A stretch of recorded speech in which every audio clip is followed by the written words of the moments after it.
Welcome to SaksWorks. Please make yourself comfortable. We have lunch, we have water, we have fruit, we have plants, nothing else. Before we welcome our amazing, esteemed panelists, Cavoulacos, Allyson Downey, founders of Meta Angels, toast of the metaverse, if I may be so bold. Quick housekeeping. My name is Rachel Sklar. I am your moderator and the VP of Programming and Content here at SaksWorks.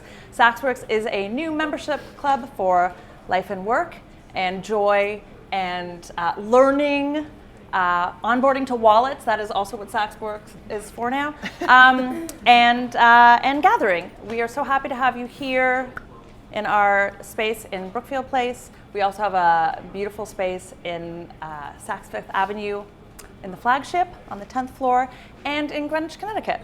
And we are delighted to welcome you all here today to talk about NFTs, Web3, what the future may hold, the nuts and bolts of getting onboarded, or just larger questions of who is the metaverse for anyway? And my answer to that is all of you, all of us, everybody, but we're gonna let Allyson and Alex tell us all about that, and we are ready to go. Okay, what a day. I'm so happy to have both of you here. Thank you so much for joining us. I've had the pleasure of knowing you both for over a decade.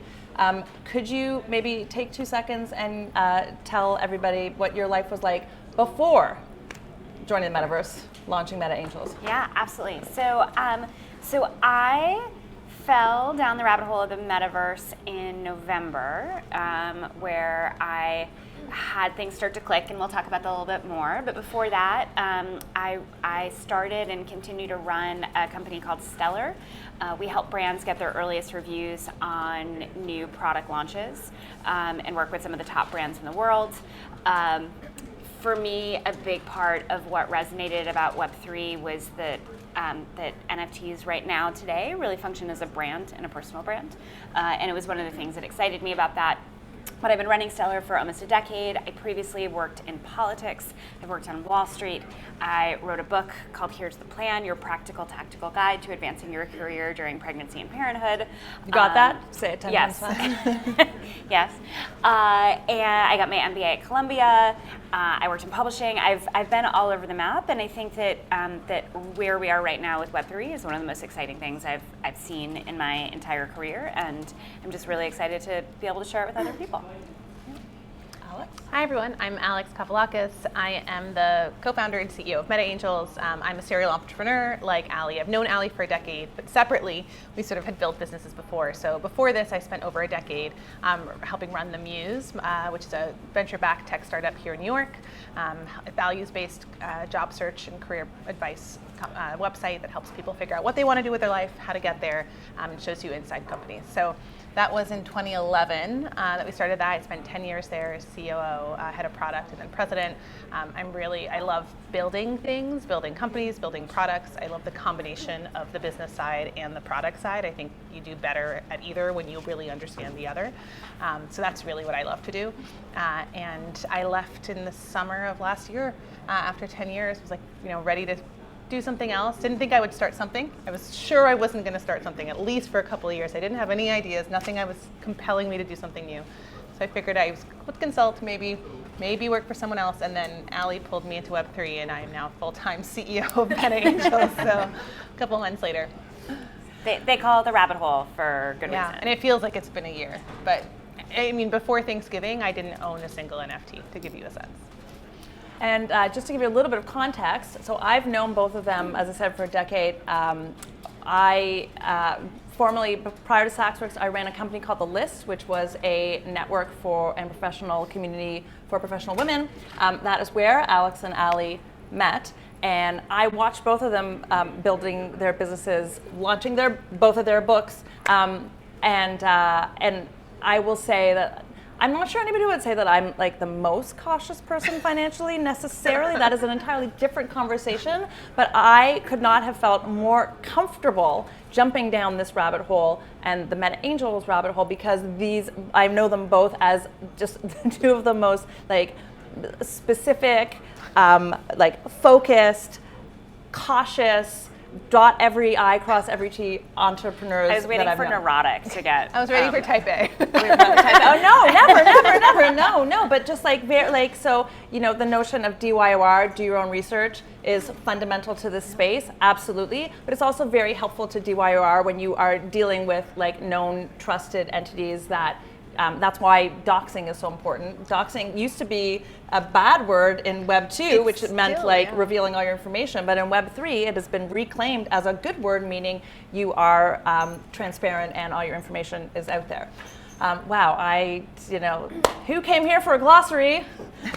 Anyhow, so just by way of introduction, why I know them and why I was so happy to jump down the rabbit hole with them. All right, so let's talk about Meta Angels. Why? So you went down that rabbit hole, and how did you land on the concept of angels and your sort of like larger mission about?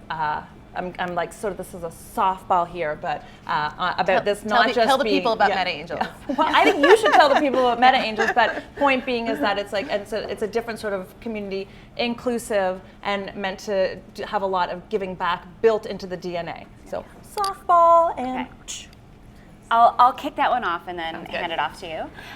So as I mentioned, what clicked for me in thinking about Web3 is that that NFTs, as they're being utilized today, which is in a very rudimentary sense, like we're still looking at the Tinker Toys on the table, that they're a hybrid of a brand and a membership community. And those were things I knew really, really well myself.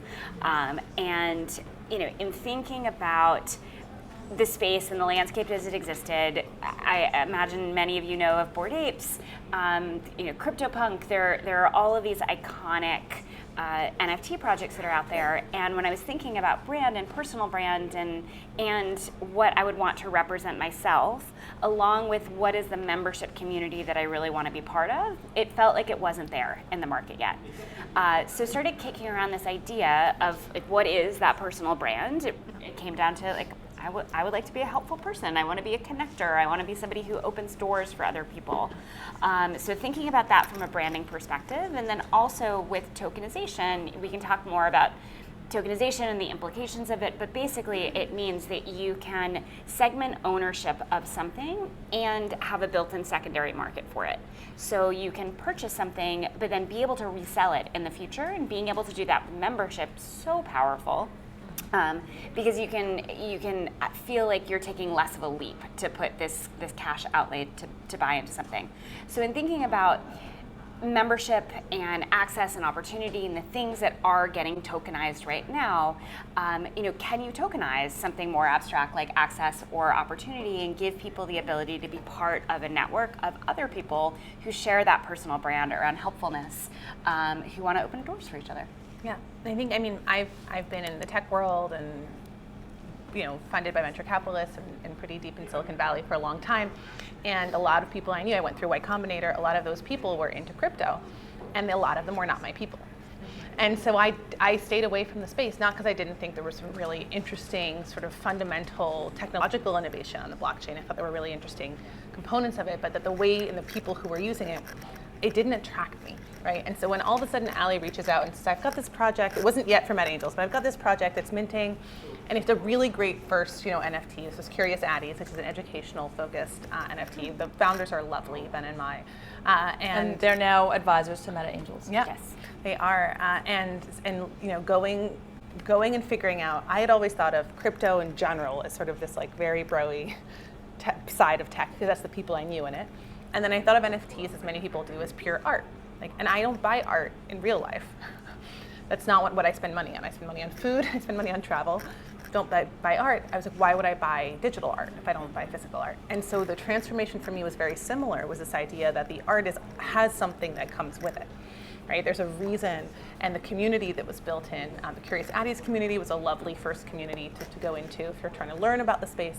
And so we ended up, founding Meta Angels with the 3 values of generosity, transparency, and accessibility, building in, sort of from a product perspective, building in, a place to go and ask for things. And what we both have always had for a long time, we're very fortunate, very privileged, is we have deep networks. We have our undergrads we went to. I worked at a top management consulting firm. I went through my Y Combinator. I had the list, right? Allyson went through Techstars. And so almost any question I can think of, I can turn somewhere. Whether it's a technical question, whether I'm looking to hire, I can find an introduction to a lot of places, and that has opened doors. And on the personal side as well, I can turn to people to help find an apartment, to get advice on how to think about daycare, whatever it is. There's places I can turn, and not everyone has that. And I think that was a big thing. What motivated us was the reason we have those is because someone else decided to let us into these communities. And there's many other people who deserve it, and so we really built ours around the idea of how do we build it around the values and people who want to be a part of that community without it being gated in the same way. And the NFTs have let us do that. Can I pause for 2 seconds and make sure? Can we all hear? We can hear. Okay, we're gonna we're gonna project a little bit more, but just making sure. Just everybody in the back. Okay, so you decide that you want your values to be generosity, transparency, and accessibility. So then what? Then you have a mint. Like, how do you get from those ideas to a mint? Because it is the main barrier to entry in this space is being able to have some Ethereum, which is the currency that we use to purchase the lion's share of NFTs on the blockchain. So Solana is coming in. I'd say before we dive into all that, quick, raise your hand if you don't own any cryptocurrency. No, I just want to get a sense. Okay, wonderful. Hi, Cece. If you raise your hand if you don't own an NFT. Okay, because I think we should do really fast the rundown of fundamental principles, just like to get a couple of things. So, cryptocurrency. Bitcoin. All those. It's just like another currency. You've got dollars, you've got euros, and if I go to Paris, I cannot buy a croissant with my dollars. I need to make dollars, turn them to euros, and then I can buy my croissant and be happy. If you want to buy an NFT, you need to buy the right currency that goes with the blockchain the NFT is tied to. And the biggest one is the Ethereum blockchain. And so Ethereum is the currency that goes with that. And so if you want to buy an NFT on that blockchain, you're going to need to make your dollars or your Bitcoin or whatever else you have, your euros, and turn them into Ethereum. But if you're buying an NFT on a different blockchain like Solana, you'll need to buy Sol, which is their currency. And that's really all it is. It's just a digital currency that's not government backed, but that has its own ecosystem and its own price fluctuations. Just like there's tiny fluctuations between the US dollar and the euro, there's massive fluctuations between the US dollar and Bitcoin or Ethereum. And so that's sort of underneath it. You're going to need to start with that currency. And then you can buy NFTs. And there's two ways to buy them. One is when they mint. It's the same idea as a currency. Like the mint is the first time the currency is made by the US Treasury. The mint is the first time it's put on the blockchain by that project. So it didn't exist before. Ours is a 10,000 piece collection. When we were done with our mint, they are now all out there. They are done. They exist in the world, just like dollar bills get passed around. But there's no more dollar bills coming. There's exactly 10,000 Meta Angels, and then after that, you buy them on the secondary market. So when people talk about buying, you can buy it mint, or you can buy it on secondary. End of fundamental principles. Fantastic. Okay, so let's get to your mint then. Yes. They sold out their mint in 51 hours. Just a little bit of that. Yeah. You want to tell us a teeny bit about your mint? Yeah. I mean, if you back up, once we had the idea, you need the NFT itself, right? And they're not one of one. You're not going to make 10,000 of them manually as an artist. And so a lot of these are made as generative art. And we knew that we wanted to find an incredible artist. We wanted to be capital A art. Ours is not a cartoon. It does not look like an animal. It's not smoking. It's not smoking. It has the full spectrum of race and gender. It's looking at representation, has a lot of deeper meaning to it. And we were looking for an artist. Yeah, and within NFT, there's the front end, which is the art, or the music, or like whatever it is that you interact with and see.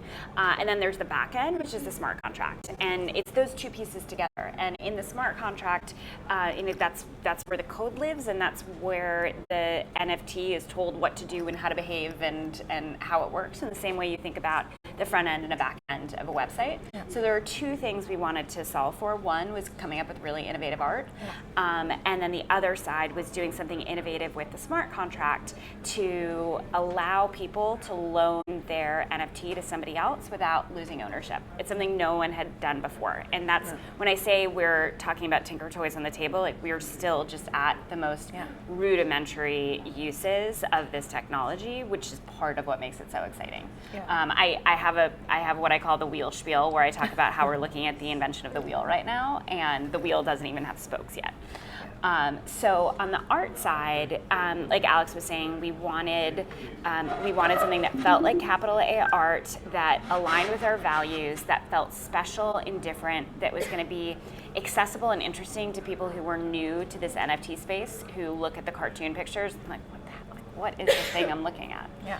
And something that you could see hanging in a museum and you would think it's there because it's art, Well, not actually, because can I it's sold for interrupt you? $1 We million. have the wheel spiel, we have the croissant spiel. Can we get into the Birkin spiel? Because I feel like this is a nice segue into the Birkin spiel, about like what confers the value, Authenticity. often the skyrocketing value. Yeah, so I do it as the Louis Vuitton Oh, sorry. feel, but yes, it's, I mean, I work for same, Saks, I'm so embarrassed. same. Okay. So with the smart contract of the NFT, it is essentially your proof of authenticity. In the same way you have a Louis Vuitton bag and you open it up and you can see that there's a serial number inside of it, and that's your proof that that is a real Louis Vuitton bag as opposed to one that came from Chinatown and is counterfeit. The NFT has that. So when you are displaying an NFT and you're looking at someone else's NFT, you can know if it's the real deal or not. Yeah. Why do you need the real piece of authentic art? You don't. You also don't need the Louis Vuitton bag as opposed to the one that came from Chinatown, but people still gravitate toward the thing that is authentic And it's is also real. all around the secondary market, right? So because NFTs are on chain, so on the blockchain, you can trace provenance literally from mint. You can literally see every single owner, how much was paid, when it was sold, forever, right? It's complete transparency. You might not know who those wallets belong to, but you know exactly what happened and where it came from and who minted it and what the project was. And so it allows you to have true verification in the way that you could actually have a very good counterfeit piece of art in a museum, which happens, you know, or there could be a very good counterfeit Louis Vuitton. Here you can know the real one, and people will pay a lot of money for the real Bored Apes, and they won't pay a lot of money for the exact same picture minted counterfeit to a different collection. Also because matters, it's on the blockchain and because it's verifiable, in order to get into these communities, there's the real literally like you have to connect your wallet and like it scans it for authenticity, and so you know if you don't have that in your wallet, then you are not granted membership. And that ties also, so Louis Vuitton piece ties back to that personal brand as well, because people are using this often to represent themselves, and mostly on Twitter right now. Instagram is starting to integrate NFTs as well. There will be other uses. But in the same way that you might choose to carry a Louis Vuitton bag or a New Yorker tote, like it says something about you and who you are and what your values are. And that is kind of similar to the way you think about the NFT that you choose, that you use to convey what you care about. Okay, I want to make sure that we hit on what people came here for. So we're going to make sure there's plenty of time for questions. My people, just give me time. Can just give me a time check? I can give you a time. Okay, great. We're doing great. Okay, so I want to like zoom through. They sold at their mint. Great. Going great. You have so tell us a bit about like the evolution of the company. Like I genuinely thought that okay, you list your collection and then people have it, and that's the product. But it turns out that's not the product. It's not. No, it's I mean it's similar Not the entire to product. it's similar to like you write the book and the book comes out and then like for anyone who's read a book, most of the work comes afterwards. And even more so here in the sense that basically when we minted, we had about 4,000 people buy 10,000 of our NFTs. And they are now our members. And so now our job is to create value and to make this membership valuable to them. And the way that we really think about it, we've talked about, in most spaces in the NFT space, it's really all about how do we get the price to go up and then people can sell and the value is leaving the community, which kind of sucks, right? And so the way that I've really approached it and the way that we're leading is how do we create a community that is valuable as you are in it. And then if you want or need to sell it or not using it or whatever it is, that's icing on the cake. That the fact that you may get financial rewards on the other side from selling wherever the secondary market is, but you've already made connections, helped get a job, gotten free programming, discounts to things, events, whatever it might be that you're tapping into that we're offering, that is worth it while you're there. And so that's really the way that we've been focusing on it. And it really is around the quality of the community. for anyone who's gone through sort of a mint process, you can do a public mint and you have no idea who's part of the community. We did a pre-sale where people actually were active in the community beforehand. And so we have folks from all over the world. We've got farm assistants who's phenomenal in California, who's an active member. We've got executives. We have someone who works for a Major League Baseball team. Like you learn about these people who are anonymous, and they start sharing about themselves. A 13-year-old kid in India whose great aspiration is to go to a top 10 school in the U.S., who's now part of this community of people, a lot of whom went to top 10 schools in the U.S. and do alumni interviews for them as well. Yeah, and so it's really all over the place. It's global, which is amazing. But so our goal is how do we really help connect those folks to get what they need from it, and then also, with any other product, listen to the community and what they want, what they need, and continue to evolve that.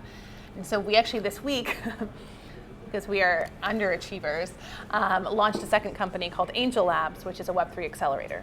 We learned so much. We already came with the business background that we had. We learned so much in the NFT space, and in launching the collection, how to do generative art on the smart, how to do a gas optimized smart contract and innovate on the blockchain technology, how to launch a community in sort of a very different way that, I don't know that anyone had really minted the way that we did. And we had 3 times more participation from people who had expressed interest. Wait, sorry. What does that mean? You don't know that people had minted the way that you did? So in the sense that most projects are all about hype in this space. And so it's about hyping and grinding and making people worried with FOMO that they're going to miss out on something big. And we basically did the opposite. And we expected it to take maybe 3 weeks, 4 weeks to sell out. And that would take a couple rounds. And we were totally comfortable with that going in because of the number of people we had on our initial pre-sale list and the numbers we'd gotten from every other project. They said, 30% of people will mint who said they're interested. If you're really quality community, maybe 50%. We sold out with 93% of our community minting. I'm going to pull in another analogy. Yes, love analogies. And it's the concert ticket analogy. Mm-hmm. So you want to get concert tickets to see Taylor Swift, and you know that those concert tickets are going to sell out in 17 seconds from when they go on sale. And there's this date that's coming up that those concert tickets are going on sale. And everyone is driving toward that date. You know that at that date, if you don't get there at the very beginning, it's going to be gone immediately. And then the scalpers will sell it for and the scalpers 10 times more. Mm-hmm. Yeah. Buy it and sell it, and you have this one bite at the apple, and then your only chance of getting a Taylor Swift concert ticket is on the secondary market. Conversely, there might be at the same time an independent artist who has a concert on the same day, the tickets are going on the same day, but that independent artist doesn't have that cult following yet, and there isn't that sense of FOMO where everyone is rushing at the same time. So there are some NFT mints that are getting Taylor Swift tickets. Can you tell that my 7-year-old's really obsessed with Taylor Swift, and it is my life's aspiration to get her tickets to Taylor Swift. I don't even know if she's touring this year. What's that? Yeah, I know, exactly, right? It's on my mind. So you get your Taylor Swift concert, really hard to get the tickets, and then you've got the independent artists who might sell 100 tickets on the first day, and then 10 days later might have sold another 50 tickets, and it's kind of just slowly moving in that direction. The aspiration for almost everybody is to go the Taylor Swift route. They want to sell it out immediately. They do a lot to fuel FOMO leading up to that, because it's also a market signal that there was a stretch of time where if you didn't sell out in 24 hours, you were dead in the water and you weren't going to sell another one. There have been some shifts in the market where the independent artist is getting a little bit more credit and it's a slow mint movement, I've noticed. Yes, that is what is called a slow mint, and we anticipated being a slow mint. We weren't pushing for that FOMO that you've got to get in immediately. Because it wasn't going to be the right members. The fact that the people in it mattered, right? Then people who came who wanted to flip it and who weren't aligned with our values weren't going to be good stewards of the community we want to create. Yeah. There's to take this analogy, I'm going to use the Hamilton analogy, which is that Hamilton was sold out for a while, but there would be a lottery, right? Mm-hmm. So you could get a chance at getting a spot through a lottery or through little contests and raffles or whatever, and that is another thing that this is another way too that communities offer value to their members is by liaising with other opportunities and offering pre-sale spots to other communities, and that's this is all sort of it's no longer new to me because I've been doing it for 2 months, so I'm an expert. Time goes really fast in Web3, but like that's, I started to realize that like at first I was like, oh my god, I get a chance to mint on this thing, great, and like now I'm like, okay, I can't mint everywhere, but there's the more places more discords and communities you're in, the more opportunities you have, and you start to become discerning. So that's part of becoming a mature-ish collector. And it works like that. Like the pre-sale list that you can get on, it's the same as having like an Amex Platinum and getting to buy from Ticketmaster earlier than everybody else, just to keep pulling the concert music performance analogy back into it. Hamilton counts. Hamilton, absolutely, 100%. EGOT, almost. Performance. The other thing that's really crazy about the space is that the way transactions get processed right now and happen is on the blockchain, and there are miners, which I think of as like the doozers in Fraggle Rock that are down like underneath. Not underage everything. People. Miners. Yes. Yes, like you're right? mining with your We're all pickaxe. moms. There's a lot of we'll talk about moms in this space too. Miners, not minors. So the miners are the ones who choose which transactions to go through first. And when you've got a limited number of transactions, it turns into what's called a gas war, where people will say, I'm going to spend 5 times as much on gas to get in line in front of these other people. So it's like if Visa was like, you can pay us extra and we'll put your Taylor Swift transaction through first. It adds this whole other layer of complication. And all of these things in aggregate are why this space feels so inaccessible to people who are new to it. That it is jargon gated, it is unnecessarily complex. Nothing User experience is the terrible. worst. I mean, terrible. If we could change all the tools we were forced to use, we would. But at the same time, that it's been remarkable. One of the things that I noticed as a person who's like fairly like media savvy, I'm a former media reporter. I'm spent a lot of time online. I was kind of amazed at like how quickly the norms have been established. Like Twitter Spaces, that's the conference panel platform. Discord, that is the social network. There's like all the Discords have like the same sort of like evolution, and it's actually been wild to witness how fast this has whooshed into being as a way that you can experience it in one place and then take that experience and transfer it so that it's familiar. Yeah. If there are people here who have not used Discord or are not familiar with Discord, it's like Slack for gamers. It has been embraced by the NFT community. I saw a tweet in which someone said his teenage son came into the room and saw him working on Slack and said, "Oh, is that Discord for boomers?" And it is kind of it's the inverse. It's it the is same thing, except Slack does threading better. The same way, and is used as a hub for communication. But unlike Slack, which for the most part with work dies down on the weekends and at night, it is a 24/7 nonstop global community. So if you forget to mute your computer, your partner will be really annoyed with you very frequently. And it's also one where, it's amazing for artists and for people leading projects, but also it can be a lot to have. We have 11,000 people in our Discord, and any one of them can @ me publicly in any of the channels 24/7, 7 days a week. And they do. I don't answer all of them, it's impossible. But we keep on top of different things. And sometimes it's just like, hey, Alex, I thought you'd enjoy this. And it's lovely, but there's an element of sort of, the amazing thing I think of as a product person is I have direct contact with the people we are building for. I know them, I get to know them, I get their feedback. There's things we felt like our Discord needed to be sort of just cut down to size. It felt overwhelming to new people. And we just did a poll and we got several hundred responses and it was like, great. Glad you guys agree. Done. We did it in 2 hours. So you can just immediately get that feedback, but it's also contributes to the feeling of FOMO, of needing to be online, of grind. And we are really trying to help the space mature in a way that becomes sustainable, not just for project founders, which would be great, but also for everyone in the space. I think that NFT sort of communities run the risk of burning out their consumers if they're not careful.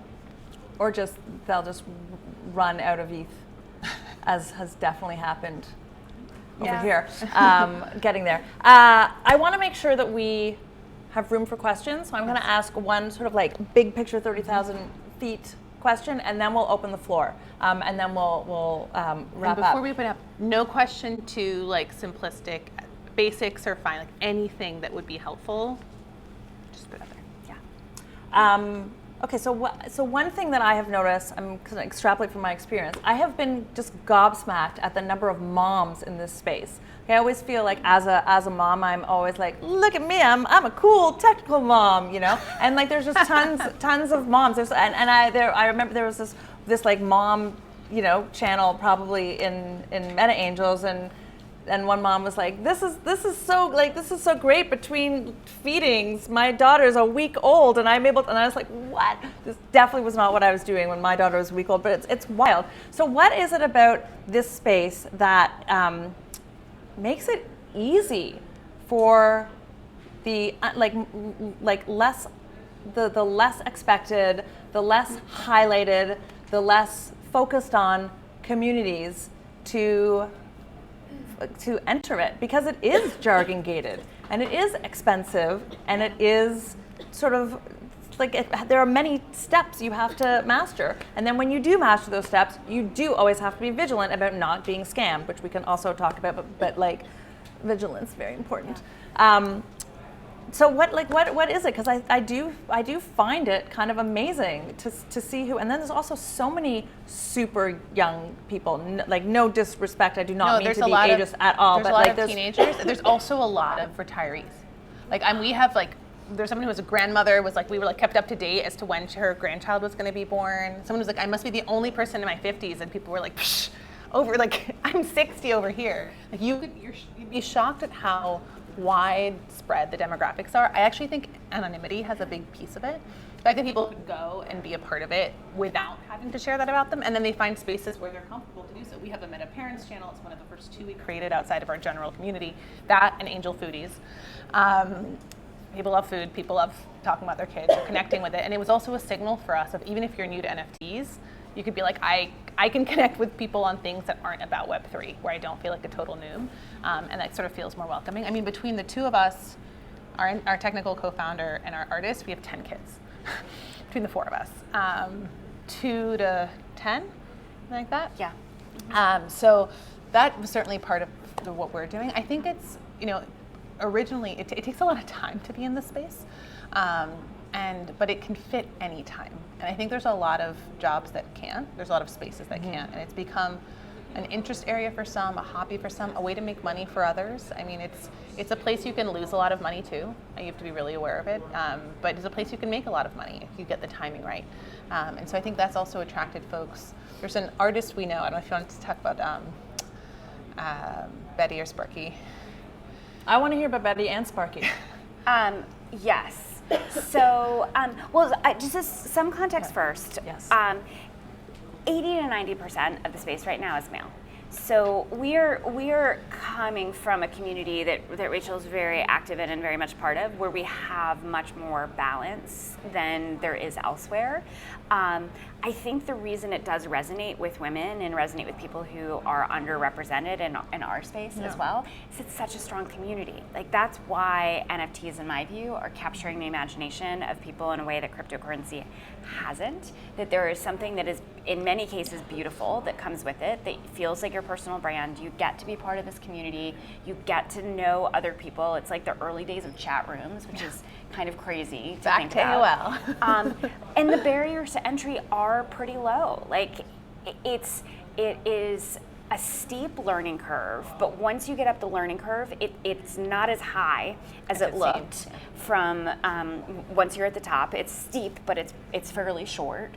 And it actually reminds me a lot of the learning curve of like being a non-parent, like a pregnant person who hadn't like read the books yet, to being a parent. Totally. Like it is actually, I would say it's easier, the onboarding. Like there's far less specific things to learn and know about. And I'm gonna stake my and it's a great analogy. Like I built a whole business around this idea of when you learn something in a short period of time, you feel like a relative expert, and you're then willing to share your knowledge with everybody else. And that was the first company that I started. It was called WeSpring. It was Yelp for baby and kids products, and it evolved into Stellar, which is the company that I run now. But learning curve steep, but barriers to entry pretty low if you're willing to put in that time. So there are 2 artists who are amazingly talented, one of whom was she was a digital creative, and actually her husband is the artist on that project, but she was a digital creative and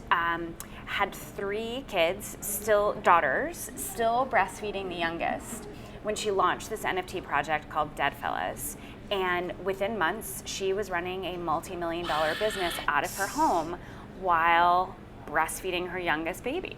That I did not know. Yeah. Wait, what's her name? Betty. Okay. From Dead Fellas. Okay. And then the other one that I point to a lot is a woman named Sarah Bauman, who was an occupational therapist. She was an artist.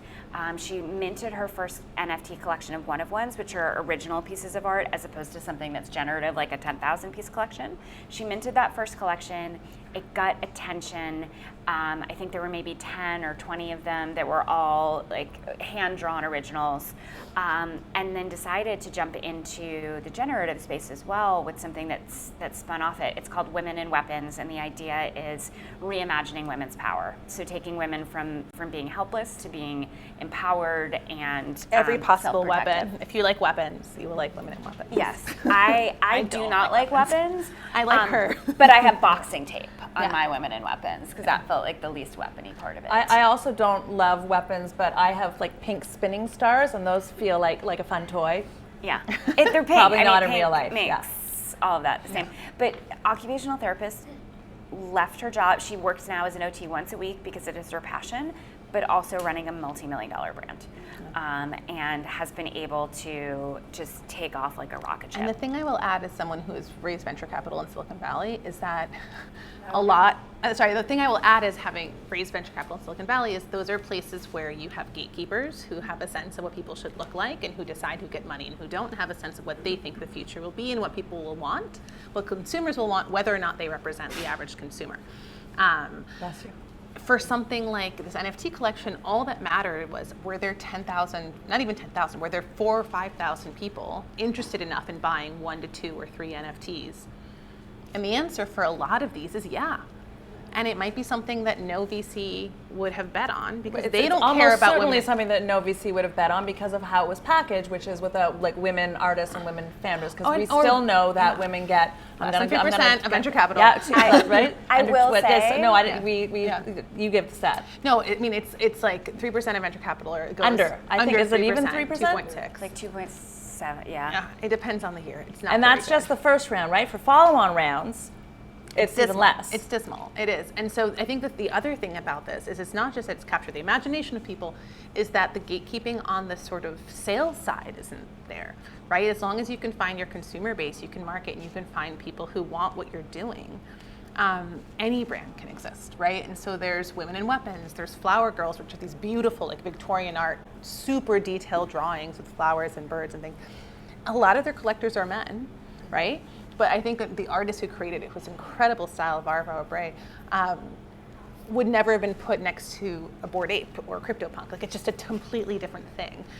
But then there were enough people who saw the quality of the work and were interested enough in the project. So I think that's the other thing is that although there's different types of sort of challenges to the space, the actual gatekeeping to making money and starting the business is much lower, which has allowed all these women and parents and underrepresented people, sometimes anonymously, sometimes not, to have really big collections. And I'm just kind of analogous from my experience because I feel like I represent everybody in the world. I'm just kidding, but I was taken aback by how much I found I liked collecting, and I like an artistic sensibility emerged, so much so that like even if I saw something that was a good deal, like if I bought it and I didn't love it, then it always bugged me to see it in my collection and like but the flip side is that I when I was trying to like loosen up some liquidity for when World of Women Galaxy was launching, I see heads nodding. I was like, I don't want to get rid of this, and I don't want to get rid of this, and I don't want to sell this. So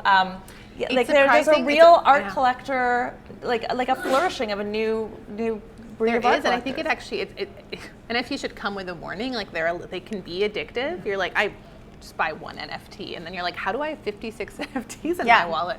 Like One day you wake up and you have you could buy a car with the NFTs the JPEGs. So I feel like, particularly for family members who may be watching and think I'm not being responsible, I actually minted my first NFT on the playground last May because there's a sneaker designer that I've reported on as a writer in 2005. I lived 2 doors down from and followed throughout his career, Jeff Staple, who did Staple Pigeon, and he did the Meta Pigeon, and I bought that in May because I was like, I might as well buy the shoes and then get the NFT.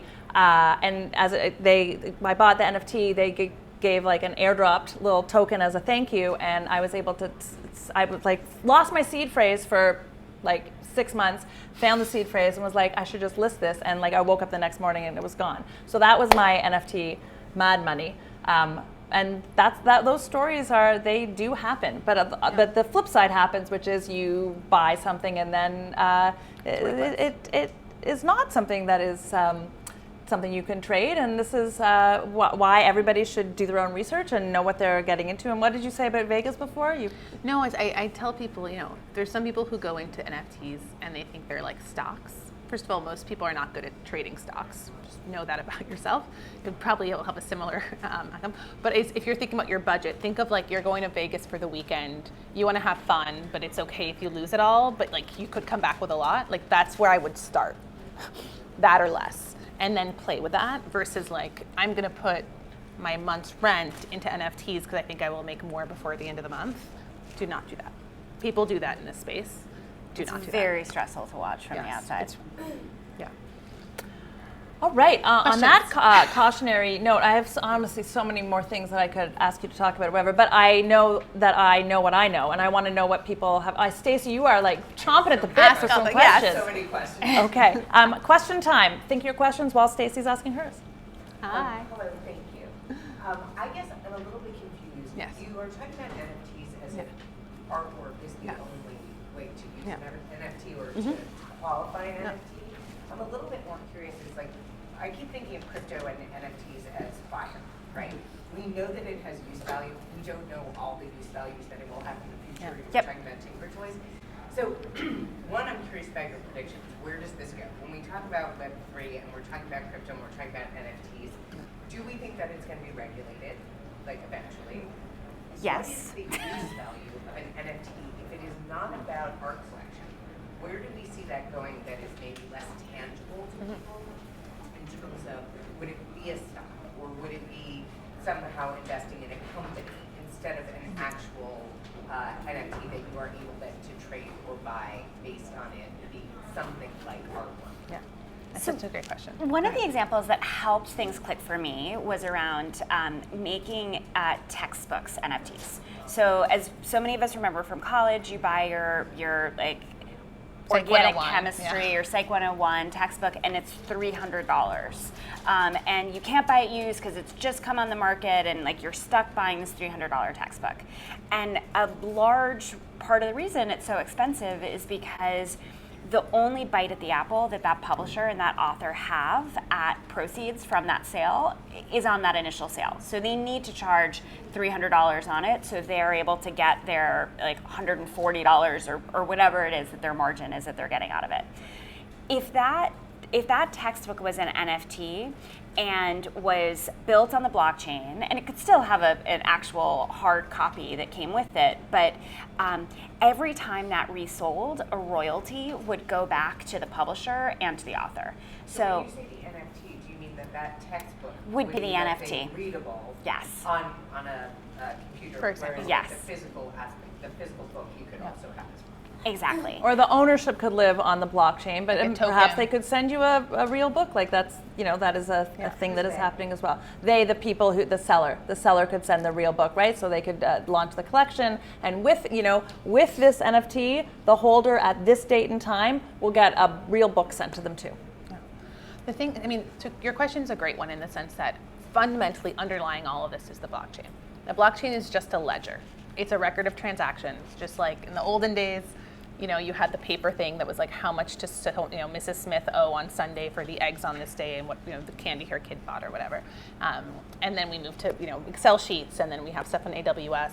It's the same idea, and every block is just a page of that book in order. It's just practically impossible to edit because of the computing power it takes to go backwards. And so it's completely transparent, and it's completely sort of secure in a way, and you know what's happening. And so blockchain data can be anything.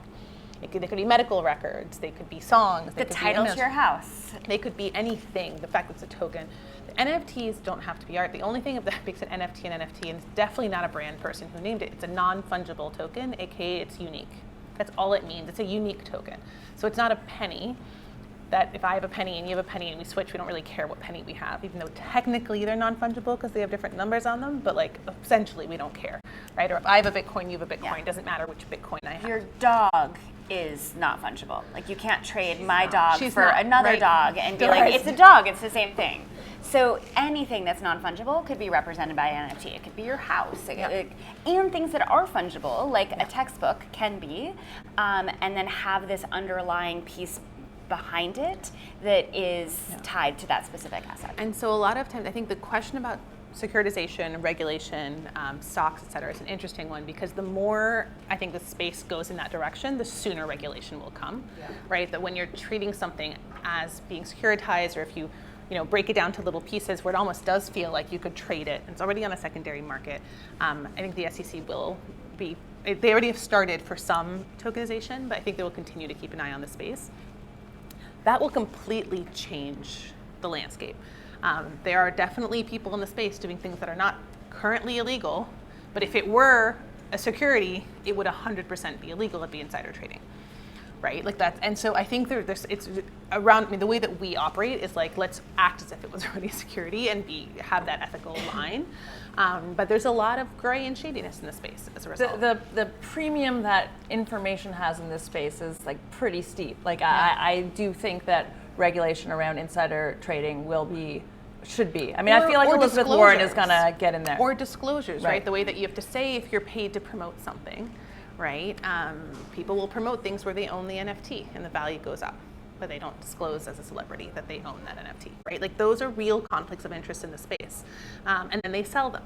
And then you're left being like, wait, I bought this thing and it doesn't have the same value now. So there's a lot of stuff around that I think just to look out for. But in terms of the applications, I've talked to people who are like, we're buying a physical house in a beautiful location in the Caribbean, and we will have 52 NFTs, and each of them is a week of the year. And it's basically a timeshare on the blockchain. But if I don't want the week of April whatever anymore, I can sell it to someone who does. And now they have access. And they use the NFT from their phone to unlock the door. And there's a secondary market for it. If I want to try and buy, I could pay 3 times the price I paid for the week of April 1st because I also want April 8th because I want to go 2 weeks out of the year. Like, you could apply it to so many different things. Right. And just for this analogy, but do we know if there's insurance, if there is a hurricane or something like that? Like these are all factors too that will end up being brought into the space as it matures. And you'll see, I think, a lot of the same sort of pain points and growing pains that like something like Airbnb. Or there's other ones where there's a physical piece of art, but the fact that you own that one gives you access to a conference every year. Right. And it's essentially your conference ticket. And that's like Gary Vaynerchuk has like his V-Friends. Yeah. So there's the applications could be across the board, but I think of it as any place where being able to prove ownership is valuable. So in this case, I can't just give my friend the key, right? Like I can't copy the key and get in. Like only one person can get in, the person who owns it. I can't, I can resell my access that week. I can sell my NFT that gives access to the conference, but then someone else has it and that person would get it. We can't both go in. And last question, sorry. When you talk about communities for NFTs, and you talk about the way that you get to Meta Angels, there seems to be something about kind of ethics and values associated with the kind of communities that we are looking for. How do you go about doing that? I mean, is that just sort of pure advertising, word of mouth? How do we find the communities in which we think? As consumers, you mean? Yes. To evaluate projects, it's a great question, and Ali, definitely, and both of you feel free to jump in. I think everyone finds their own ways of doing it. For me personally, I look at the team first and foremost. A lot of these projects have anonymous teams, not all.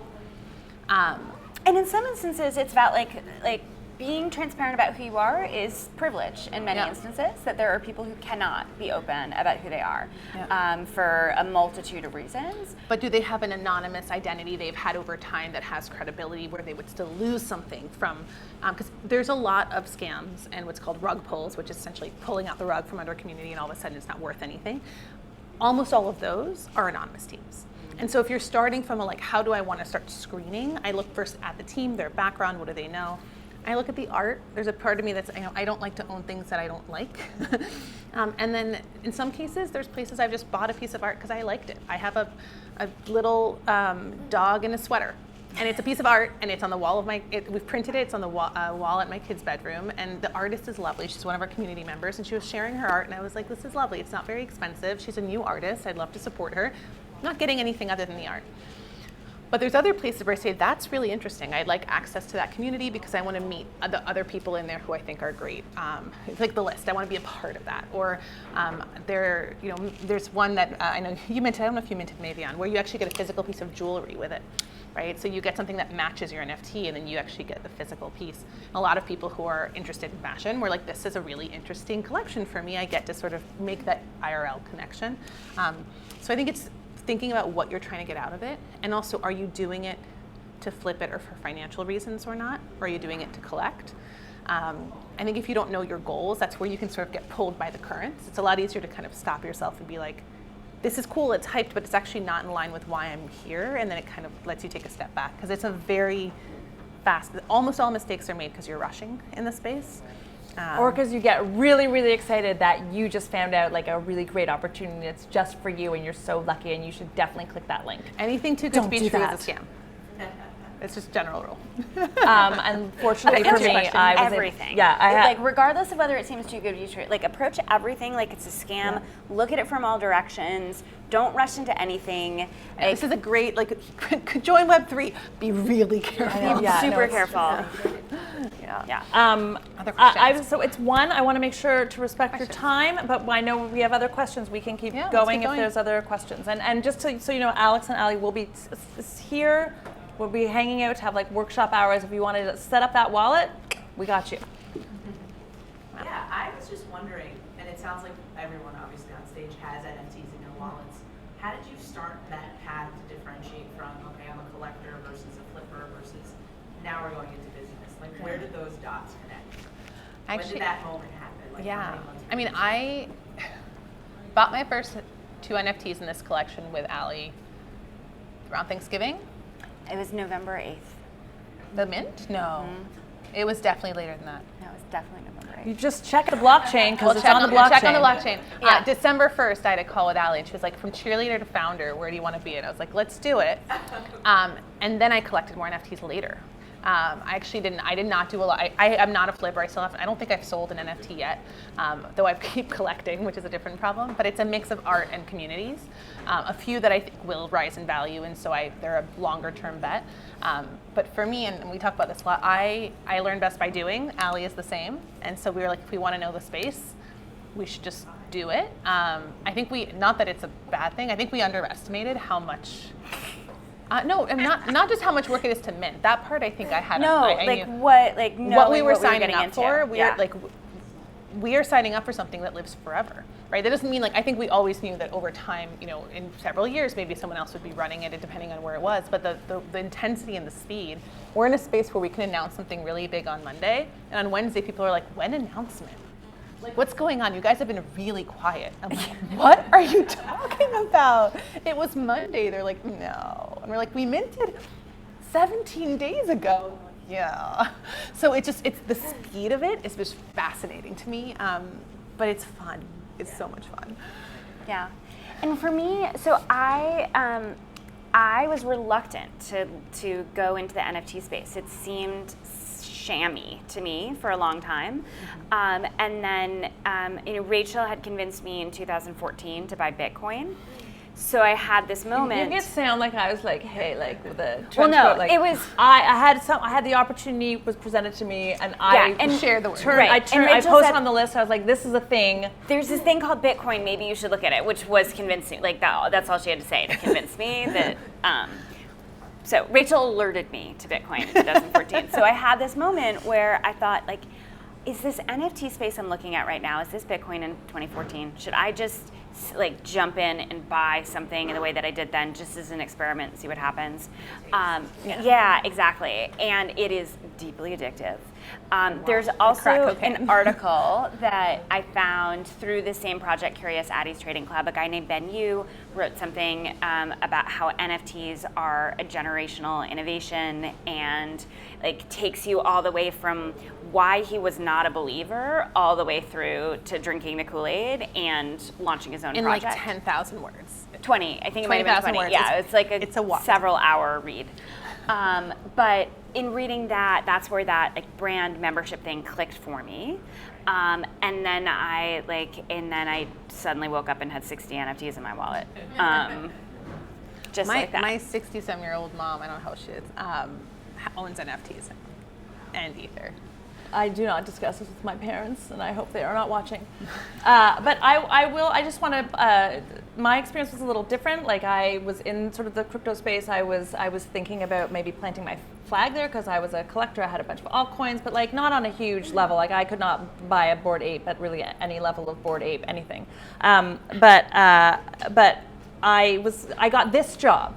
And then my attention was pulled away from NFTs, so that when Allie texted me in November and was like, what do you think of NFTs? I was like, I'm totally going to catch up really, really soon. And then I didn't. But once I did catch up, for me, the value in being a collector was not just in having these things that are worth something, and not even just when the art took me by surprise. But for me, I wanted to be like get up the curve on participation in these communities that were pointedly female-founded, female-focused, and like female front facing, lots of F's, but just like the actual imagery, like I gravitate towards like the female imagery and seeing like women, women related things being I think used it's not as a surprise to me EFP. at all that there's a lot more female founders and that the shift in demographics for NFTs is catching up in terms of the gender balance versus crypto, because all of this, whether or not you were trading Bitcoin, you had a sense of crypto, and all of a sudden you see these NFTs and you're like, that doesn't represent me, that doesn't represent me. These are all male or animals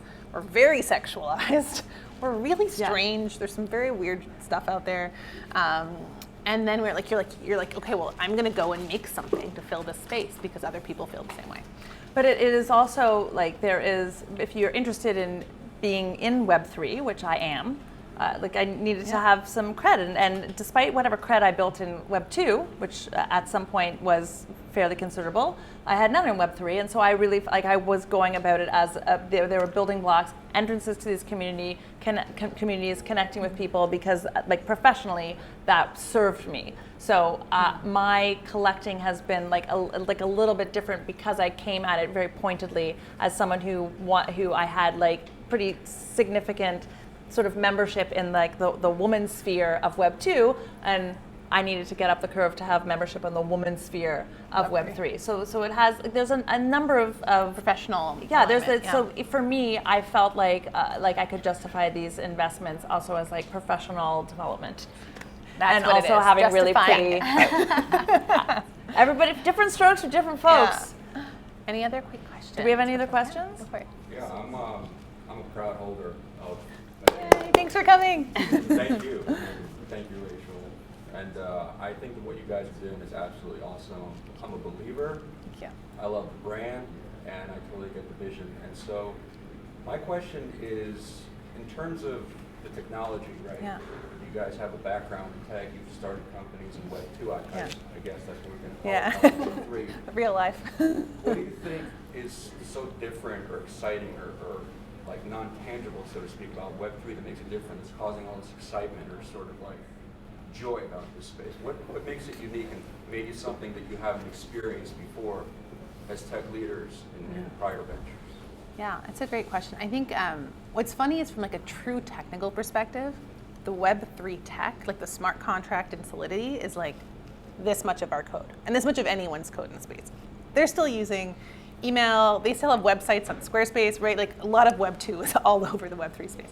But I think blockchain technology in and of itself is going to evolve, to go back to your wheel spiel, right? It's going to evolve in a way where we are getting to sort of play around with what that looks like. That for me is just intellectually interesting. I do think, for the Web 1, 1.0, 2.0, 3.0, the sort of trajectory there is, 1.0 is readable, right? You're consuming the internet. And Web 2 was writable. You are creating the internet. It's Facebook. It's all the user-generated content that is owned by all of those companies. Tumblr, right? And Web 3, Web 3.0, Web 3 is ownable. And I do think that's part of it, is this idea that in what you participate in, you can benefit from, has allowed people to give much more of themselves to communities and to brands, and to take that with them when they do or don't align, right? And we've had people join who are like, oh, this is not a quick flip place. I guess I'm not in the right place. I can sell it and someone who aligns can join. The fact that that can sort of change so rapidly and have communities align around the same values, to me, I think is really interesting. And then for us, we mentioned the lending technology, but one of the real conundrums from sort of a philosophical perspective we had is, once we mint the 10,000, they are out in the world, we do not control the price. That's the secondary market. That supply and demand is going to change the price over time. And we can create a brand that is desirable and valuable, and therefore there may be more demand for it, but we have no control over where that might be. And so someone like Gary Vee, his V friends, it's a lot of money, like multiple months worth of rent, to buy one of those little hand-drawn pictures of a giraffe or shrimp or whatever it is, that are not, sorry, Gary, the best art in the space, but that is a really valuable community in the space. And people shouldn't be mortgaging their houses to buy them. But we wanted an accessible community, but a valuable community. And how do we reconcile that? And so that was the amazing thing with blockchain, is we were able to go and say, well, what if we just did something where you could transfer it and that person couldn't sell it? That person couldn't transfer it themselves, and you could retrieve whenever you wanted to. So if it does jump in value, you still benefit from that. But in the meantime, you're not sitting and hoarding a bunch of NFTs. You can share it with others and let them in. That sort of innovation for me is just one scratching the surface, but that's what gets me excited about this space. That, I think, that there will be pressure for that to be adopted from collections, I personally think, and you will be credited for it. And Gabe. Yeah. Yes. What's up, Gabe? We have to wrap up because it's past, I don't know if you know what time it is, but we've had a lot of excitement today, have we not? I think we can all agree. We have lunches, we have experts to help to answer your questions individually, and we can, and one sort of random person, you can also ask me, and we can set up wallets and hang out and continue this conversation. I want to reiterate that we are SaksWorks. We're so happy to have you here. This is not financial advice. None of this is financial advice. I mean, you're welcome to take financial advice from me, but that would be a very poor move. So, yeah, don't do it. My name is Rachel Sklar, Allie Downey, Alexandra Cavoulacos. Thank you so much for bringing the wisdom of Meta Angels here. Thank you. And I just want to add, you're welcome to come back to SaksWorks at any time. You can go to our website, SaksWorks.com, and you can sign up for a old-fashioned Web 2. You can sign up for a complimentary day pass and come back and visit us at any of our 3 locations. And please come find us on all the socials, and find them on all the socials, and me on all the socials. And there's food, and great. Best of luck, everybody. Thank you, Rachel.